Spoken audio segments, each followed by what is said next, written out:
Ayah from the Mashbiach, Shem Chaim, used to say every year, Tezvov Elul, that in the Ishtalshalos for Chassidus Chabad, he said there is 3 levels. The Baal Shem Tov, the Stiadus of Chassidus HaKlolis, then the Alter Rebbe, and then Simchat Mimim. The Mimim was another level.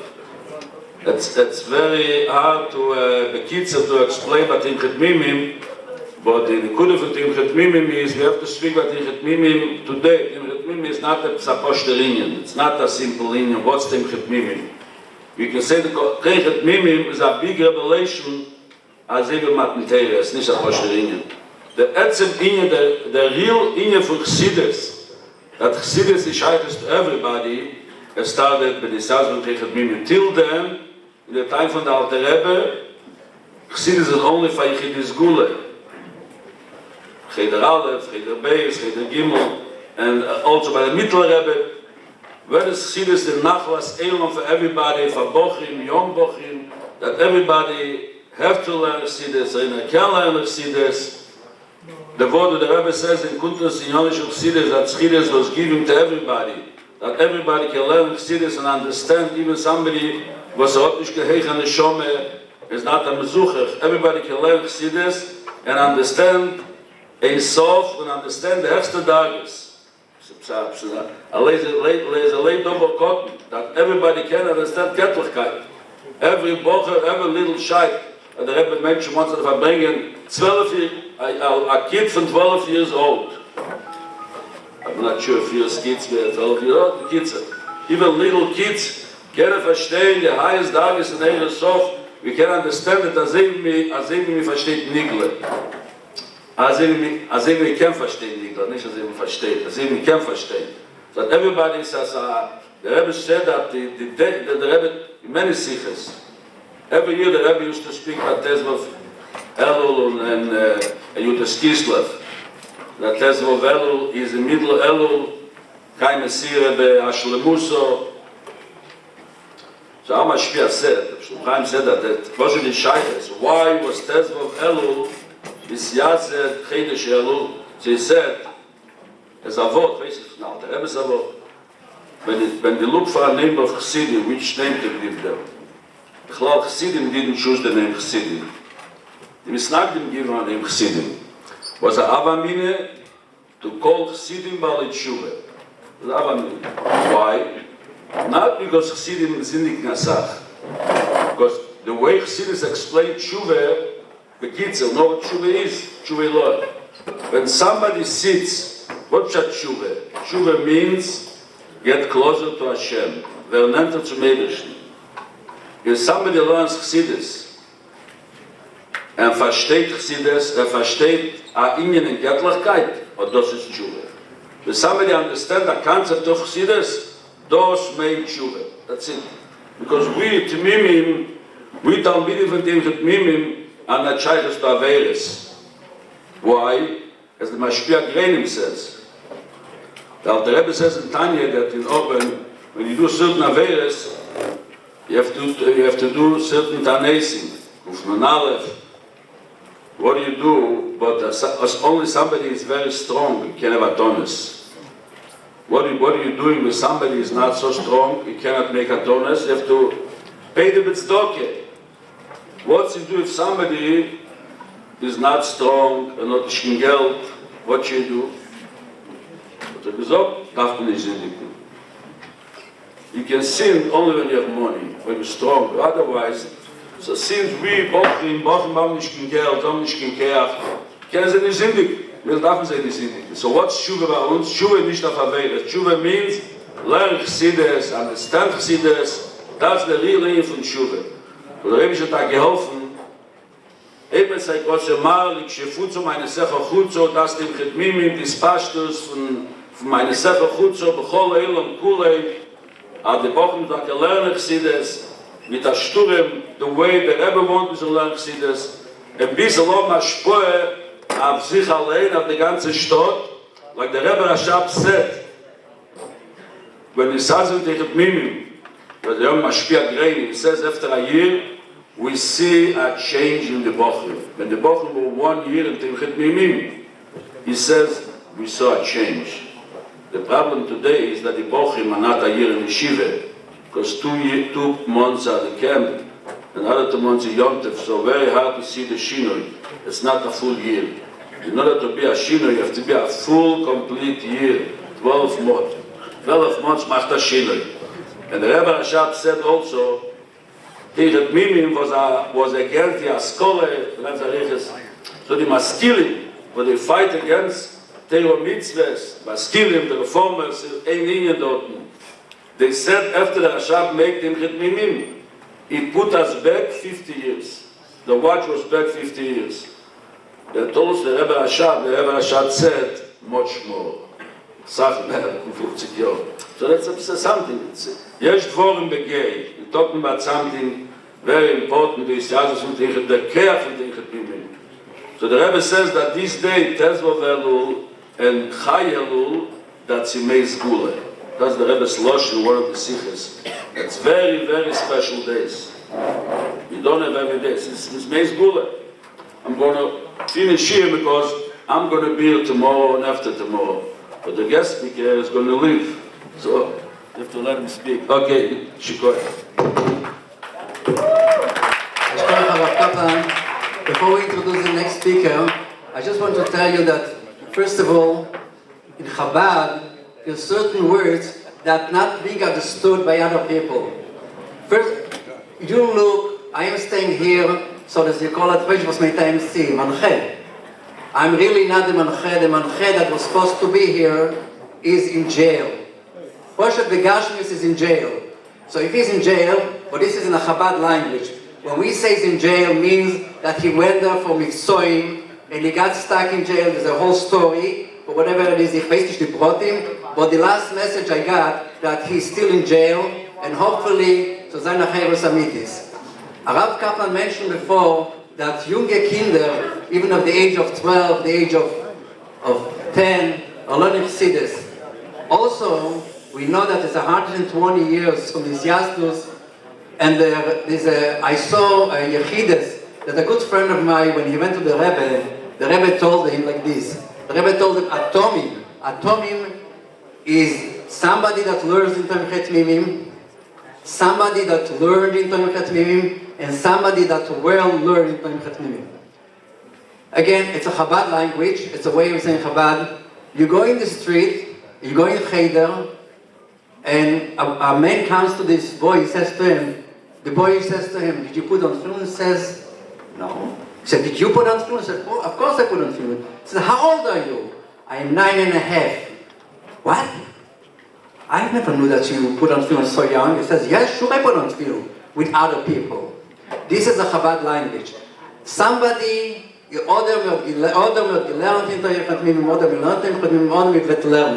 today the language has changed. Today we can see that Chayole Beis David, even very young children, are part of Mivtzat Tefillin and all the things of the Rebbe.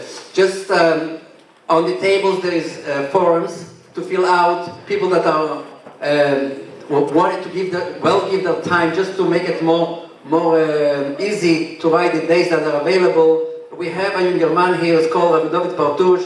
He's the coordinator for Mivtzoim. And I also have to thank as many of the shluchim that they already organized. We have stations, we have permanent about 7 places, and there's a lot of places that are in development. And one of the places is in the Cavendish Mall that we have officially got permission through the effort of the shluchim that got permission from the shopping center. Eventually we're going to go also to Pierrefonds and to all the other shopping centers and many other places. I'm not going to go into details. We are here, all are waiting to hear a very good friend of our community. It's already, I think, maybe less than a year or more than a year, that we all, the entire community came together to listen to the very, very wise and impact words that gave a chayas to us. It was in the year of Hakel. We have here a shliach of the Rebbe in Flamingo, Ontario, Harav Menachem Mendel Kaplan. Harav Kaplan,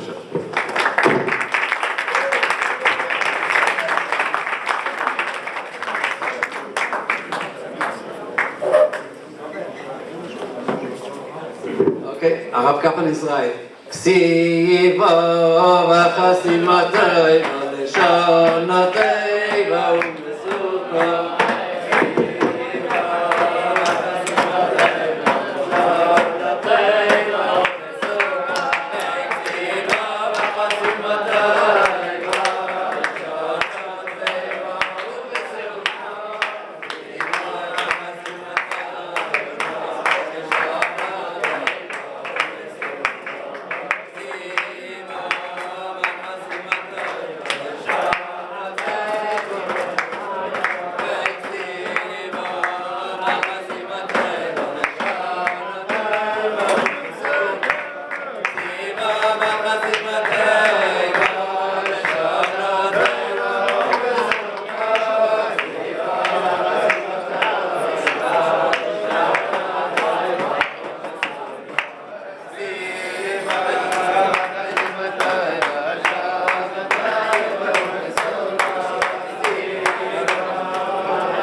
Rabbi Mochkin began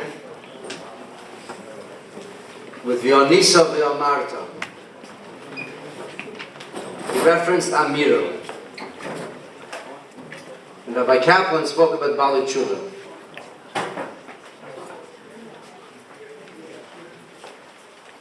And they're not mutually exclusive. In today's Parsha, Parsha's Kisove, there's something that doesn't happen anywhere else in the entire Torah. Nowhere else in the entirety of Torah do we have two words in succession that Rashi says, Ein le'eid v'mikra, which literally translates, there is no other word that can give testimony. There is nothing that can bear witness to the meaning of the word. Hebrew is not a spoken language. It never was a spoken. Ready? I offended somebody? I can speak without a mic. It's fine. Everybody can hear me? Chai.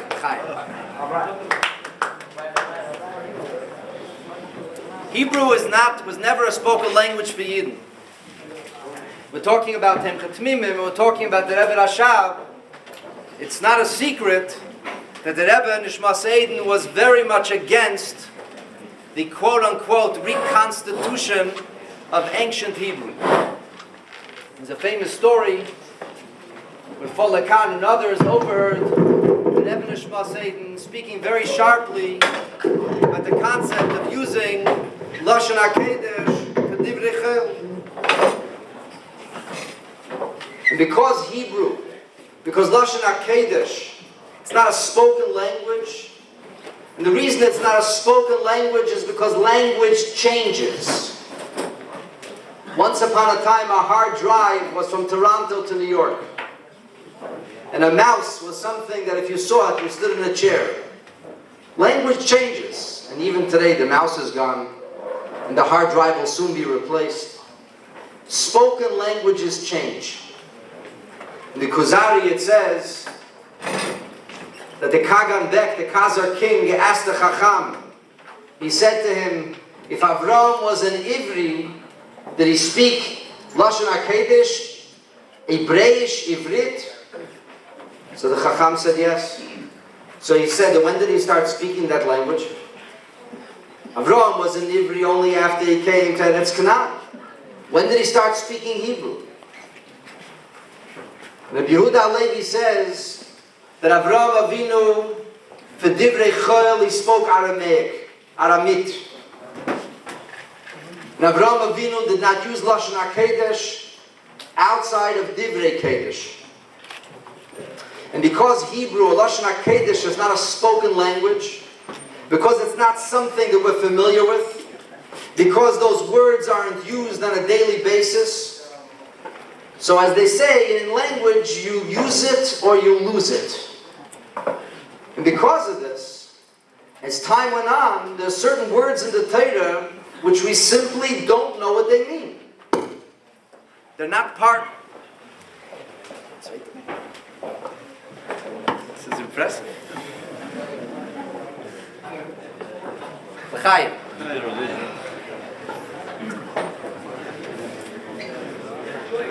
So because Hebrew is not a spoken language, the possibility not only exists, but it's a very real possibility that there are words in Torah that we Pashut do not know what they mean. These are words that show up once in the entire Torah. And it's not uncommon for Rashi to go on a mission to try to find the origin, the source of a word.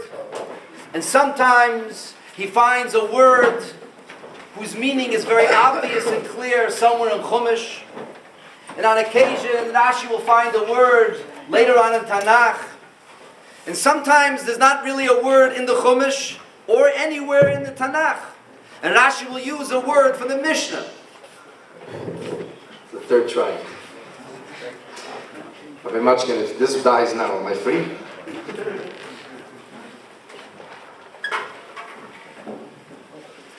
The truth is that the language of Mishnah is slightly different than the Lashon HaKosov, as the Rambam says. But nonetheless, Rashi uses the language of Mishnah to clarify, to elucidate, or to bear witness or testimony to the meaning of a word in the Torah. And it's very rare that Rashi says about a word in the Torah, Ein loi eid b'mikra. It has no testimony. There is no such word anywhere in the Torah. And it never happens that there should be a word like this, two psukim in a row, and Rashi should say about both of these words, Ein loi eid b'mikra. There is no witness. There is no clear indication of what these words mean. The words are He'emarta and He'emircha. In He'emarta and He'emircha, it speaks about our relationship with HaKadosh Baruch Hu and the Rebbeinu Shalom's reciprocal relationship with us. That we do something in the form of He'emarta, and that the Eibishter responds with He'emircha. The Ibn Ezer, quoting Rabbi Yehuda Halevi, says that it's B'lashon Amira. It's B'lashon Amira. So always we say, talk is cheap. You can't just talk the talk. You have to walk the walk.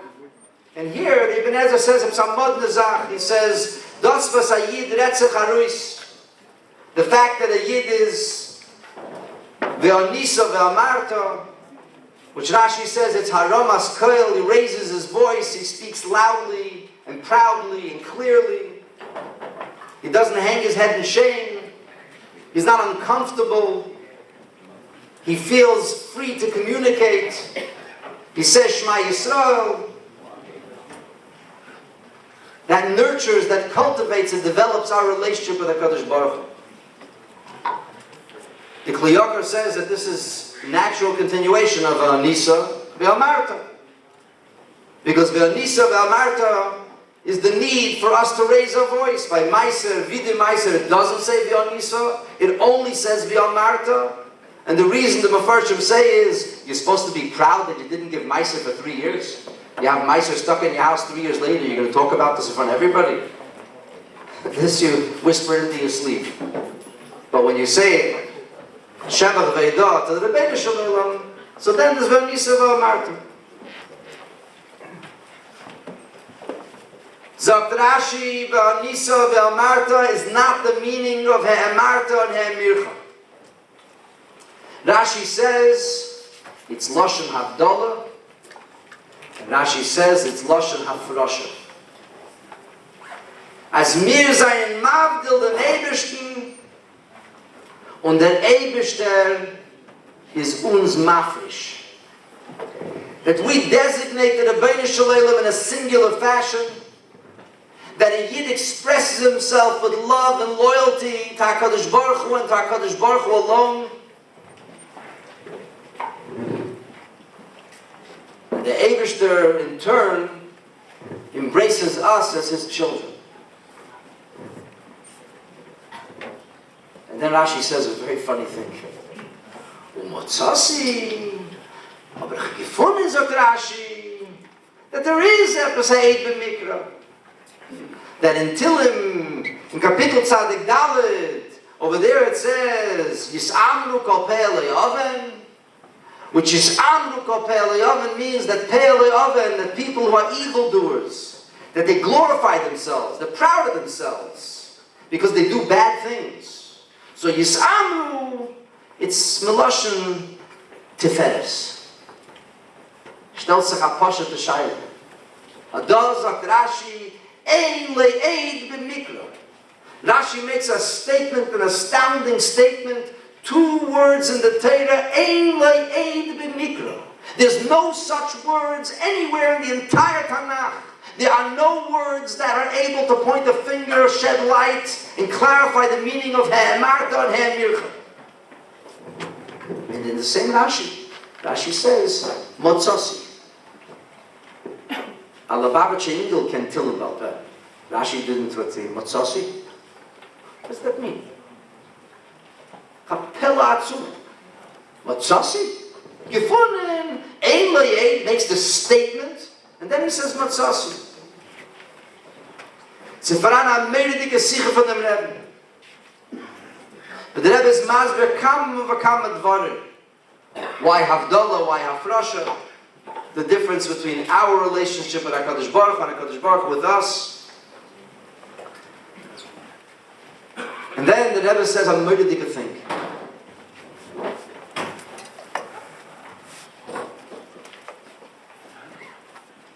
The Rebbe sagt al derech Achsidis, there are 2 paths. There are 2 approaches, 2 dimensions in Avodas Hashem. In the Lashon of the Rambam and Shmei Prakim, HaChasid HaMa'ula and HaMizgaber al Yitzrei, the Rambam says the person who lives with extraordinary piety, contrasted with a person who constantly wrestles, fights, and overcomes his Yetzer Hara. And in Lashon Achsidus said, the Rebbe says, this is Avedas HaTzadikim and Avedas HaBalei Tshuva. Mitzad Avedas HaTzadikim, a tzaddik sees nothing else. Ein Eid Mulvade. Be'em is da, ein Rebbe, ein Eberster. Everything is clear. There's an absolute Havdalah. He knows what life is about. He understands what the focus of his existence is. There is nothing else. He'emarta. Ayid sagt sich aris, his very being, his very essence, speaks the concept of Havdalah, that he is separated, apart, and different. Mitzad Avedas HaTzadikim is bei Ayid da the meaning von Ha'emircha. As der Eberster hat mir mafresh gewinnt.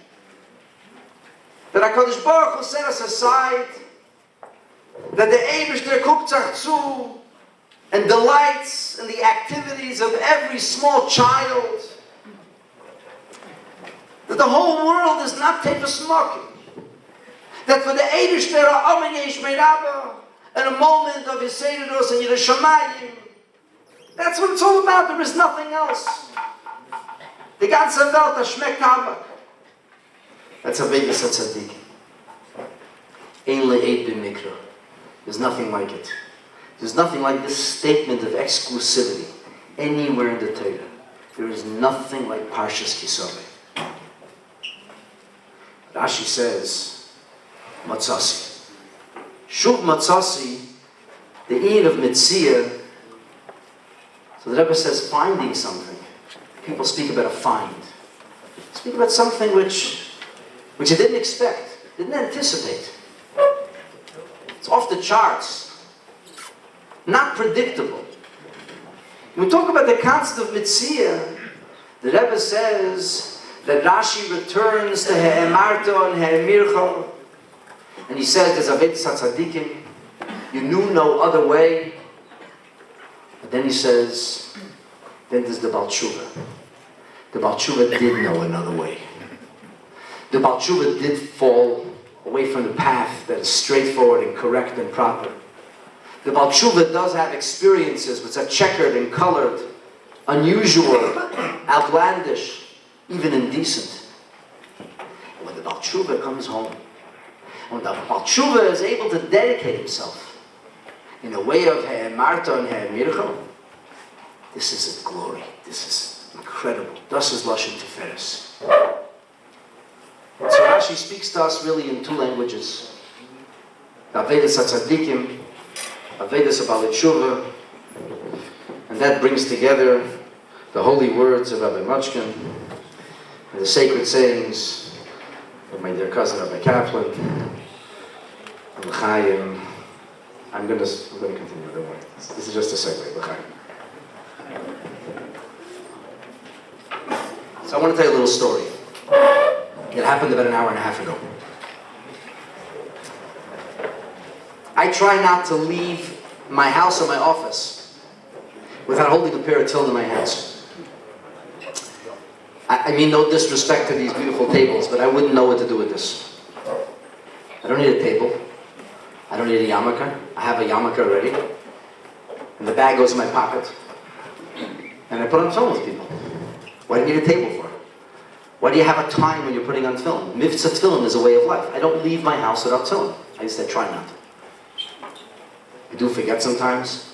I'm not proud. I'm ashamed to admit I lost 2 pairs of tefillin already. And now my son Label set me up with a special tracking device, so I won't lose any more pairs of tefillin. No, I can't use my tefillin anymore. They're too big and too bulky, and it's not going to work.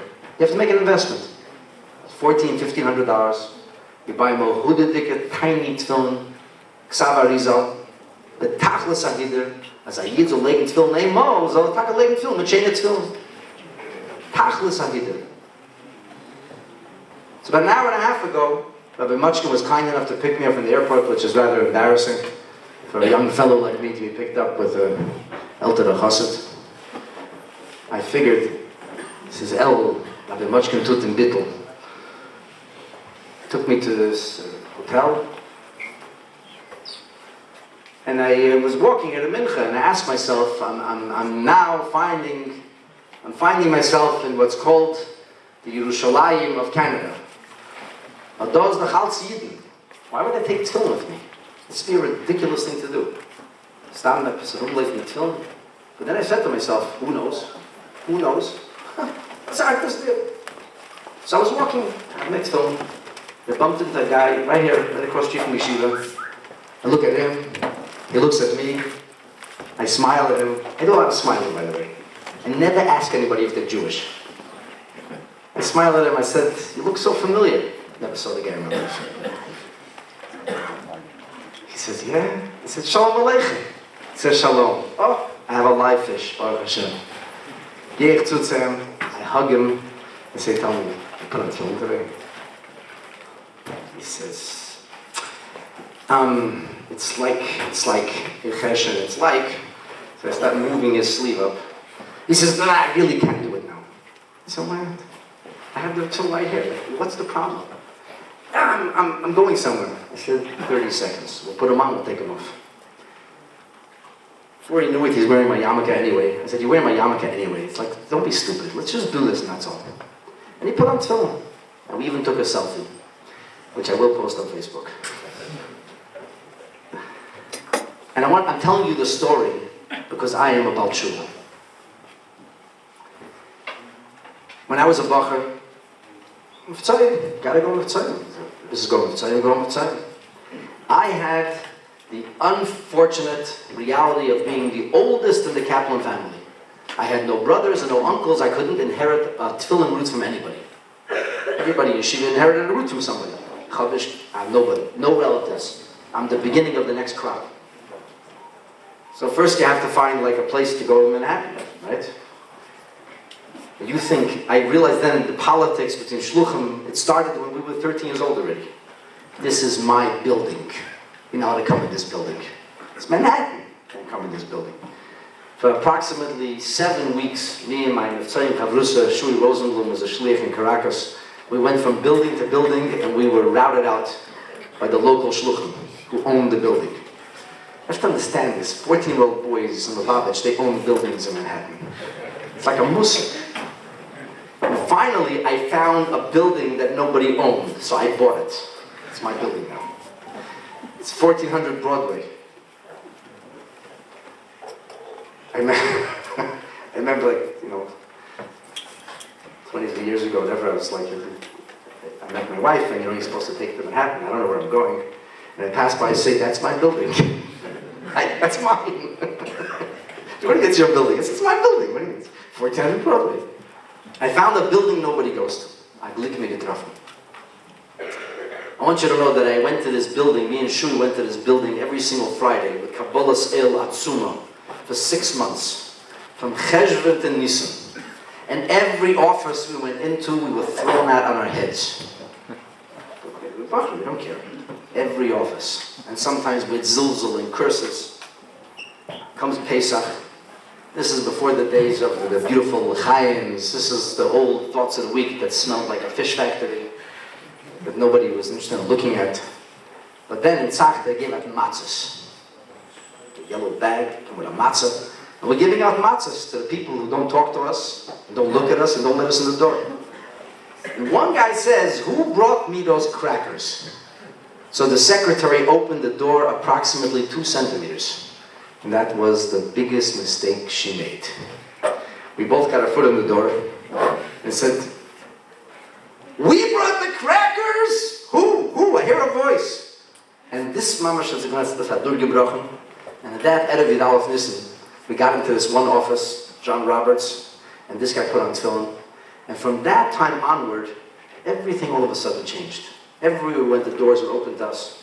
Everywhere we went, when we went on Shlukas later, we were clocking over 45 tefillin every Friday. I used to come back Shabbos, literally. I one time wore my tefillin, it was like shkia, I had to wear my tefillin home.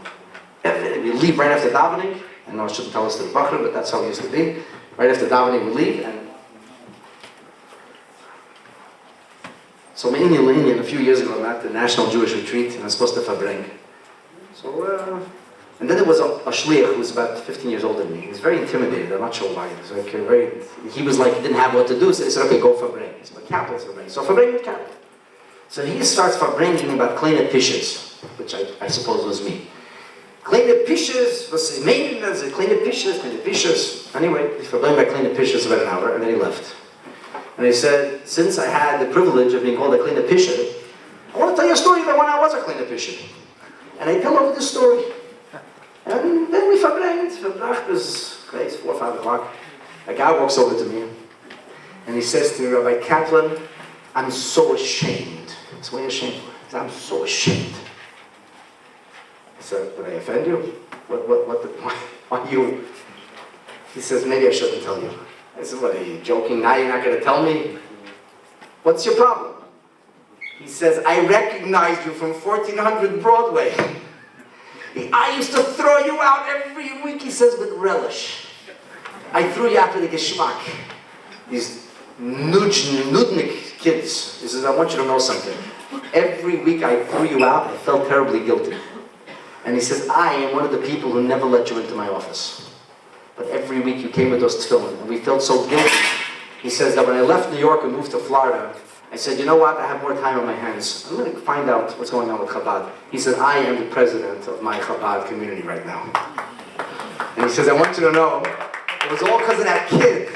And I never knew what the kid's name, he says. But I'm sitting listening to the story, I recognize it. Anyway, so the story is, that's how we were as Bachrim.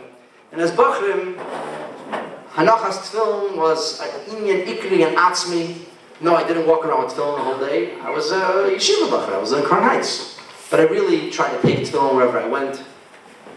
And I remember American Shlichus, we had this, we wanted to write a duch every day. And we met with these people, and this guy was giving me a whole song and dance, and he's talking to these, and I was getting nowhere, like 3-4 hours, gehakt in Chainik, and not a mitzvah. And then I know I have to write a duch, I have to write a duch about today.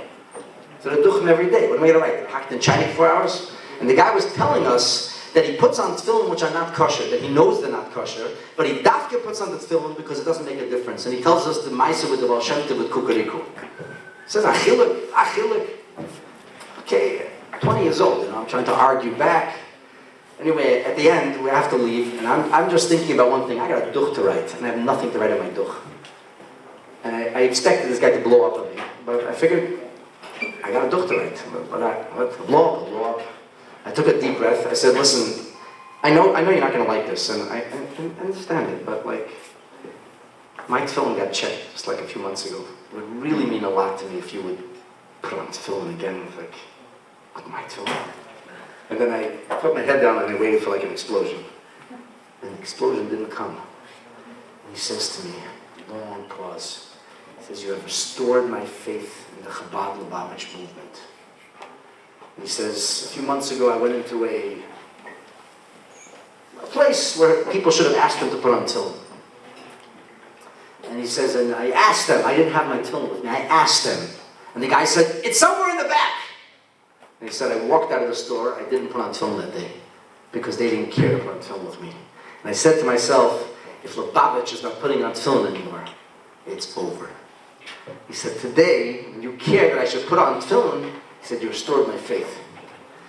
Midi Dabri, I'm going to go forward now almost 30 years. There was a family that was coming on my show, and they went to New York in the summer. And they came back, and by the way, there's no happy ending to the story. The family Pasha left us. And the guy came to me and he said, I went with my children to 770, and I warned them before, you're going to get swarmed from all sides. Everybody's going to come and ask you to put on tefillin. So don't say no. I know you say no to me. I know I don't put on tefillin. But when you go to 770, it's a tourist attraction for us. We're just going to see, but you're going to get swarmed. He said, I came there, I waited. Not one person. Nobody asked us to put on tefillin. And he Pasha was so angry and disappointed. I'm like, I'm sorry, I can't answer. He says, you don't care about mitzvahs. He Pasha, I don't know, until today I don't know what happened with this guy. He just like fell off the face of the earth. Anyway, going back to my narrative over here, this is how it was as a bacher. And when the Rebbe spoke that Sicha Tut Alts was a Kent, we were on Shlichus in Los Angeles, and we didn't eat then, we didn't sleep. We used to eat our lunch in the mitzvah tank on the way to Fairfax. And I once met like an old man who told me proudly, he was 96 years old, that he never put on tefillin in his life, and he's going to proudly die without putting on tefillin, and he was a feisty, angry man, and my chaver was distracting him, and I pushed it, fit the tefillin to his head, and I came behind him, and I didn't like the tefillin off him. I could run faster than a 96-year-old guy, thank God. It's chasing me for 2 blocks, he wanted to kill me. I ruined his record. He wanted to die like a kafta limonach tefillin. But there's something called the tzimtzum. When the tzimtzum happens, Gimel Tammuz is a massive tzimtzum. But, a tzimtzum is mismated with the tzimtzum. And I can't tell you when exactly. Can't tell you when. But slowly but surely, it came from a few, I got burned, asking people, nudging people too much, turning people off. I stopped asking people so much. I'm telling you the truth, I stopped. I didn't demand, I didn't ask. It's Tufshin Luntes. And my dear friend, a senior colleague, von Zweit Augescheit, from a Lichting Garneden, Rabbi Yeshua Gordon was in Toronto. And he calls me up and he says, Mendel, I'm in Toronto for the day. You have anything for me to do? I could speak a little. I can come and tell them some jokes and, teach them some Torah, I have a little bit of an efficacy. said, you know, Josh, today, Wednesday, I have a share in somebody's office. So why don't you come with me? He said, okay, no problem. So I go pick him up, and I take Josh Gordon there. And he gave them a share, and it was very nice, you know, Josh and his unique signet. And then we left, and he says to me, why didn't you bring a pair of tefillin to the share?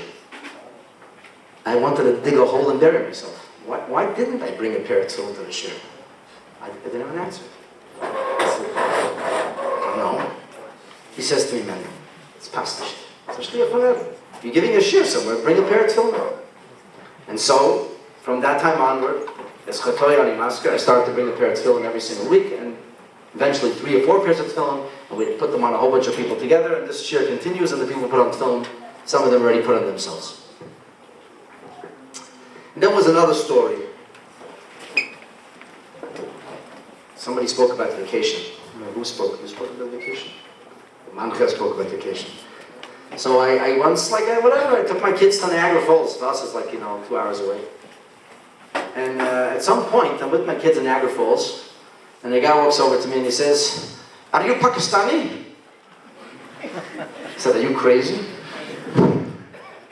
What makes you think I'm Pakistani?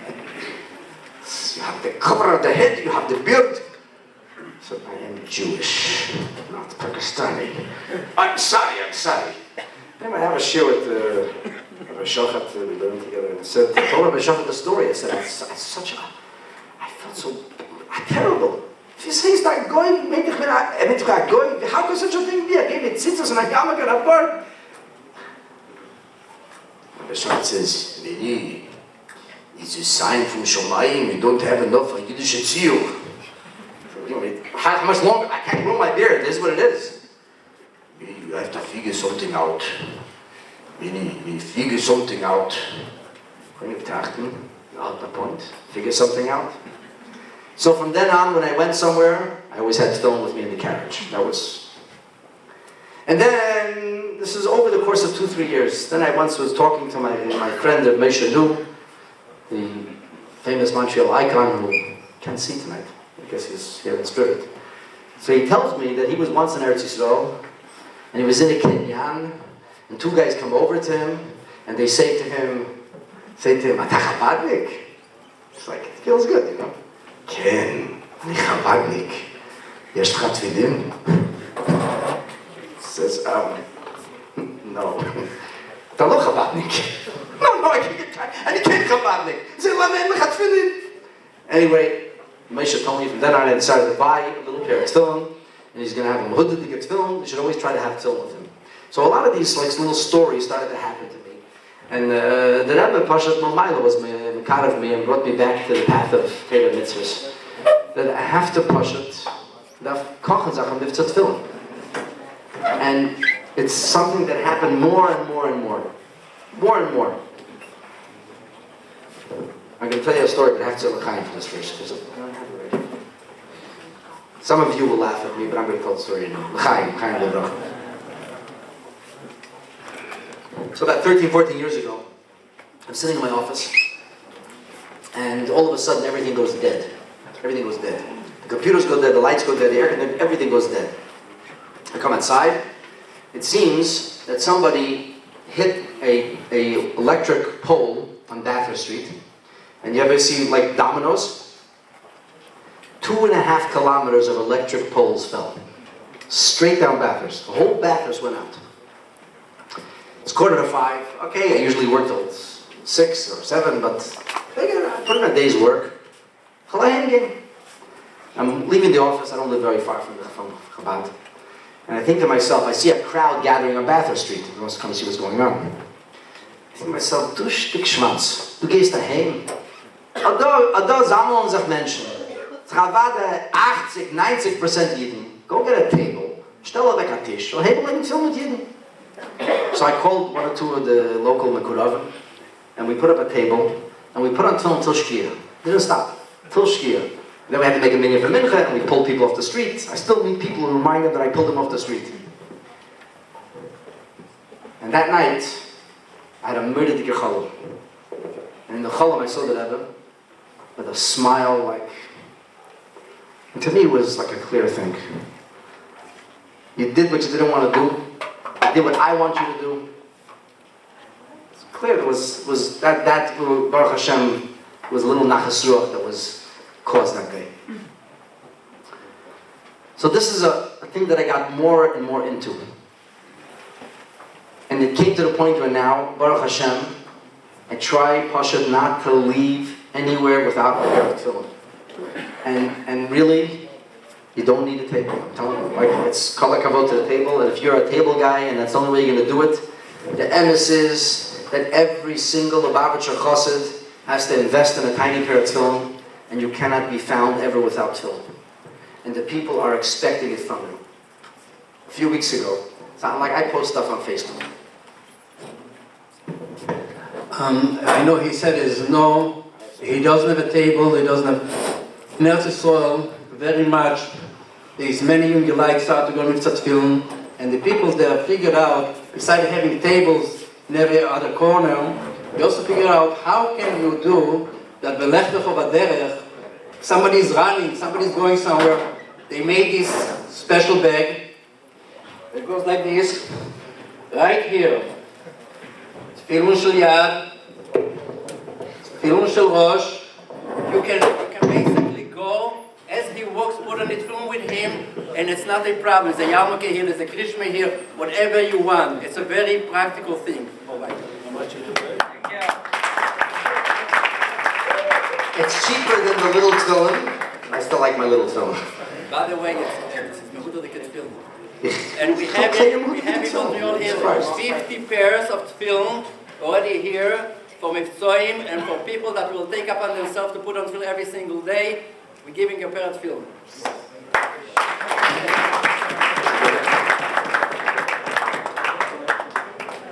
So a few weeks ago, I sent off a bunch of kids, came back from camp, sent them back to camp, and it was just 3 little kids at home.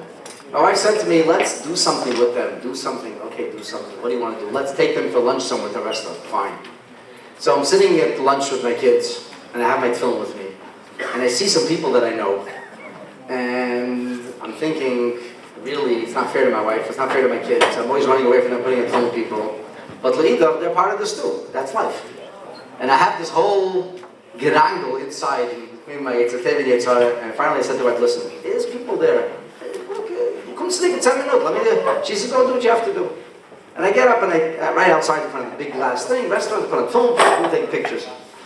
I come back inside after, and there's a guy I don't recognize sitting next to the table next to me. And he says, you're Rabbi Kaplan, right? I said, yeah.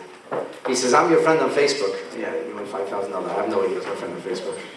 He says, you know, I'm sitting, I told my wife, something is wrong with this rabbi today.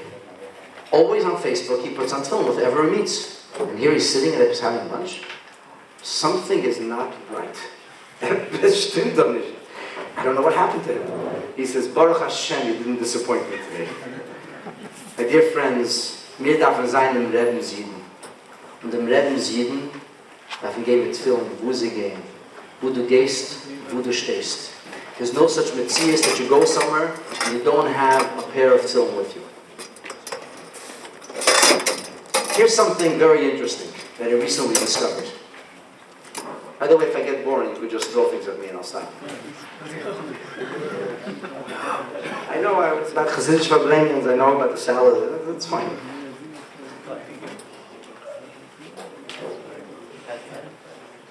So we were all waiting for Mashiach, right? Everybody, wir warten, Menschen, wir sagen, is Galus for Mashiach. And a few weeks ago, I started doing some research. Why do we call Mashiach Mashiach? Mashiach comes from the Lashon Mashiach, right? So Mistama in the Torah, there's a Lashon of Mashiach with Mashiach. Hey, but reingucken. So the Dum V'Liyah. The only time in the entire Torah that there's a mention of Mashiach is Kayan HaMashiach. In fact, in Parshas Vayikra, where it speaks over there about Chatoyim, Früher steht wegen der Chatoyim von HaKayan HaMashiach, the Nochdem steht wegen dem Nossi von Sanhedrin, and the Nochdem, that's wegen the Melech Yisrael, who by the way is not called the Melech Yisrael either. And it's Mila Akala Lakovid. The Kli Yakar talks about